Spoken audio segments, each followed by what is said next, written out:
fellow participants. I am myself, Advocate Kriti Rachaya, and he is Mr. Dr. Jyoti Siddhartha, and we will be presenting our policy research proposal, the need for robust POCD technology in India with economic self-reliance and environmental sustainability as focused. Let me start my presentation with an intimidating fact that many of us are on the verge of being pulled down to below poverty line. You may wonder why I'm saying so or on what basis I'm saying so, because according to WHO,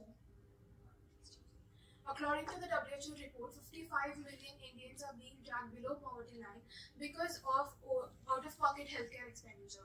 This, unfortunately, out-of-pocket healthcare expenditure is reversing many of Government of India's initiatives to alleviate poverty. And a significant amount of 10% of out-of-pocket healthcare expenditures are due to laboratory diagnostics and medical diagnostics and associated transportation.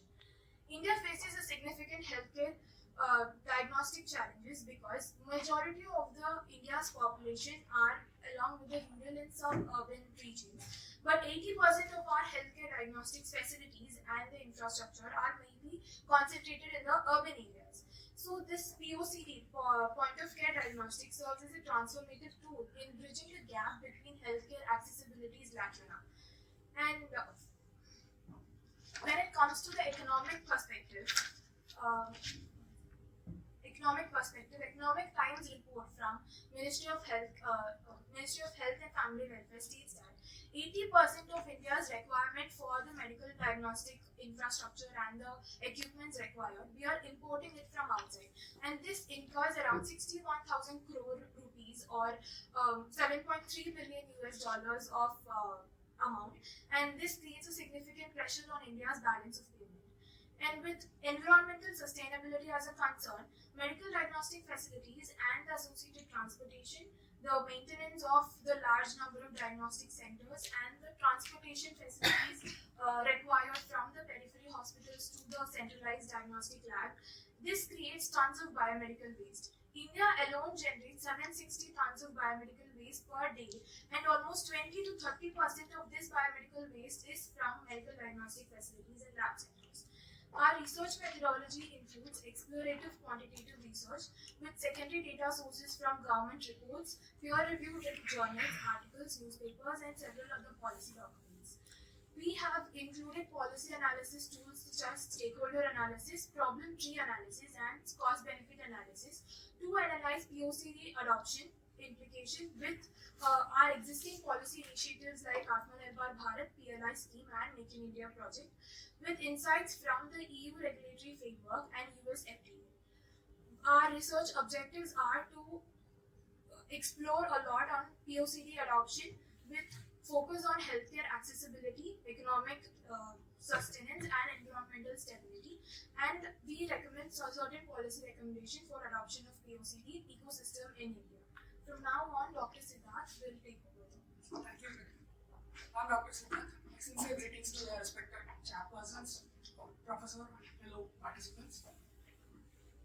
Let me begin with a few lines about the point of care diagnostics. These are the medical investigations that are carried near the point of care delivery, which helps in prompt clinical decision making and a quick initiation of the treatment and avoiding the delays.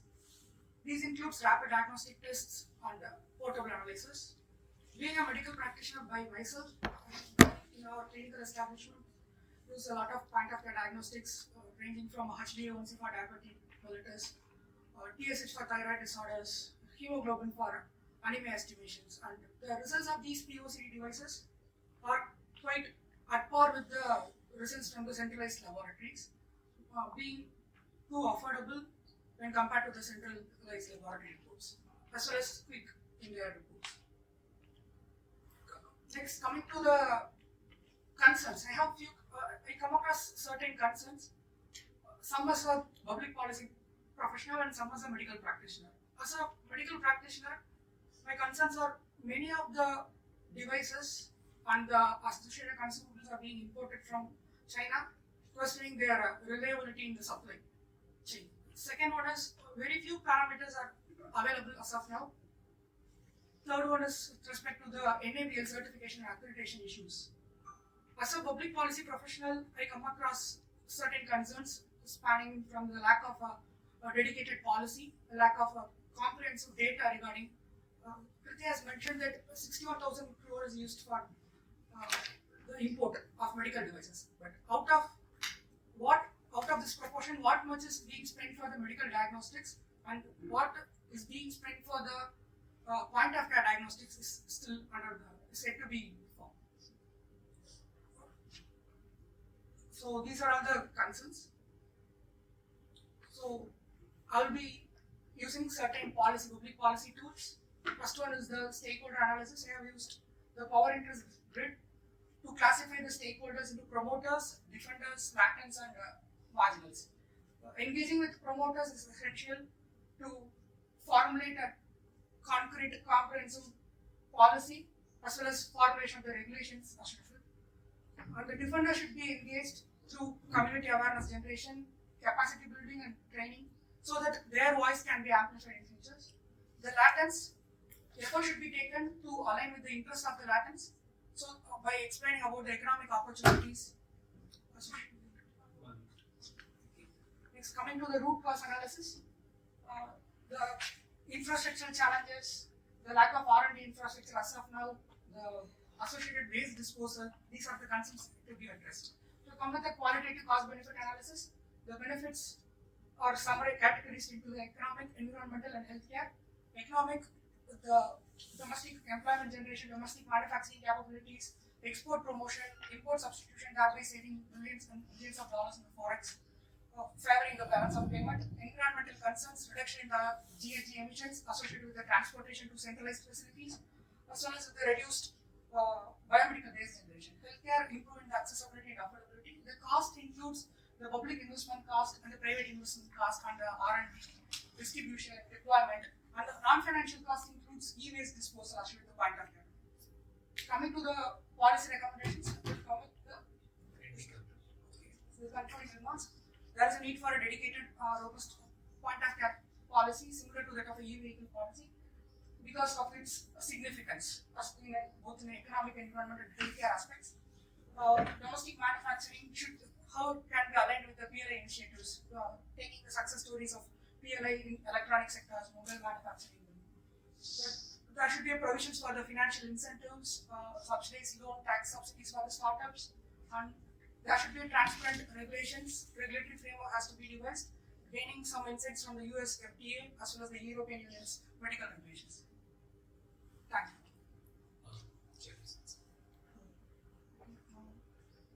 There is basically national medical device policy. Yes. Did you include Yeah. What does that say? But the national medical device policy includes a multitude of devices like ventilators, different devices, and its indigenization process. But they are not exclusively included the point of care diagnostics. So this is the concern with that new medical device policy. They have not specifically incorporated the aspects of point of care diagnostics. These are a subset of the diagnostics which are used at the site of the healthcare delivery system. So that wouldn't cover this Yeah, at all. yeah, that is a problem with the manufacturing medical devices policies. Okay, so did you identify those gaps in Yeah, the I things have in the- mentioned it in the paper. How it can be filled. You see, that's why I suggested for a dedicated policy. because this policy is very new in India. It's in 2020. Yeah, And for the POCD, you have referred to US and EU. yeah.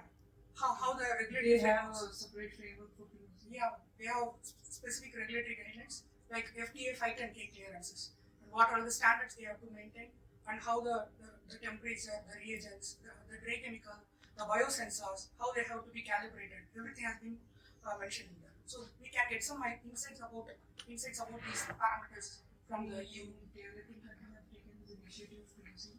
No, I haven't come across any research, but India is the first in developing countries. in developing countries, I'm saying that India is yet to take steps. No, I'm asking, did any other developing countries take measures on this POCD? POCDs. But China has taken certain steps because majority of the POCD devices are being imported from China. I think you should also include China in your research and do that analysis and then compare it with India because EU and US, I think, do have investments for this.